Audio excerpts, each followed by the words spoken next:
आणि हे आहे बूस्टरचं हुतुतू. खात आपण देत आहे सोयाबीनले 12-32-16 इफको. इथं म्हणजे पाणी एवढं साचलं का.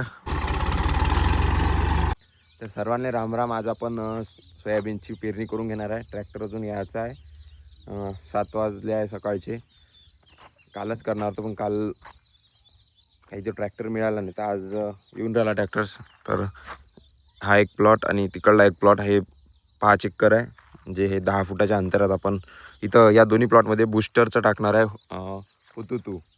आणि हा जो मागचा प्लॉट आहे 10-10 फुटावर आहे, इथं आपण टाकणार आहे ॲग्रिसचं ABS 95. तर आता ट्रॅक्टर आला तर चालू करू. हे आता आपल्याला बियाणं न्यायचं आहे तिथं. त्याला आपलं औषध वगैरे लावलं आहे. वॉर्डन एक्स्ट्रा 2 ml पर किलो आणि 25-25 किलोच्या बॅगा भरून ठेवल्या आहे. आणि हे आहे बूस्टरचं हुतुतू. खात आपण देत आहे सोयाबीनले 12-32-16 इफकोचं. ट्रॅक्टर आला आहे, विक्रांत वाघचा ट्रॅक्टर.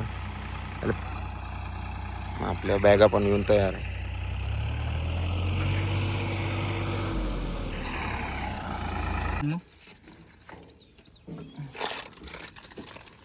खताची नाही का जाम होते, धुवून टावा लागते, ठेवत राहते तेव्हा. पेरणी यंत्र, या पेरणी यंत्राला किती 5 दाते आहे, 1 2 3 4 5.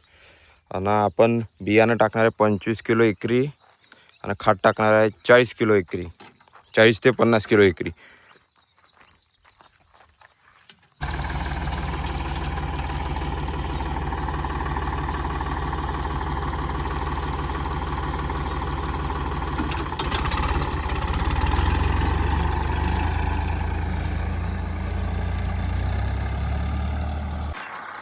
आपल्या तिकडं बूस्टरचं हुतुतू झालं आहे पेरून. आणि हे आता आपण इकडे टाकत आहे ABS 95. 3 एकर जागा आहे, 10-10 फुटाची पेर केली आहे. पण इथं मधात पाणी इथं साचलं होतं, पूर्ण गार्डन झाले आहे. आता तरी तेवढी जागा सोडून पेरणं चालू आहे. काहीच जमत नाही इथं, म्हणजे पाणी एवढं साचलं का. हे बघा चक्के गिक्के. तर हे थोडंसं इथून तिथपर्यंत थोडंसं रिव्हर्स आणू पेरा लागते.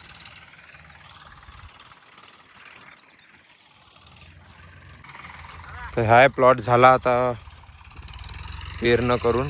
पण तो जो बाजूचा प्लॉट आहे तो काही सध्या मारत नाही, कारण की त्याच्यात थोडीशी पोलपंजी मारायला लागते, नाही तर तणनाशक मारायला लागते. कारण की त्याच्यात पूर्ण मूग निघाला. आपण उन्हाळ्यात मूग घेतला होता, तुम्ही पाहिला असेल व्हिडिओ, आपण मार्केटमध्ये विकायला घेऊन गेलो होतो.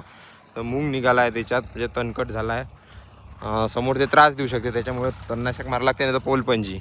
पण तुरी आपण लागवड केली आहे याच्यावर, हे बघा झाडं दिसत असं. नाही तर विचार असा होऊन राहिला की यात मुंगाला अजून थोडासा 15 दिवस मोठा होऊ द्यायचा बा, नंतर याच्यावर रोटावेटर मारायचा, मग पेरणं करायची. म्हणजे खातं येऊन जाते आणि सोयाबीन येऊन जाते.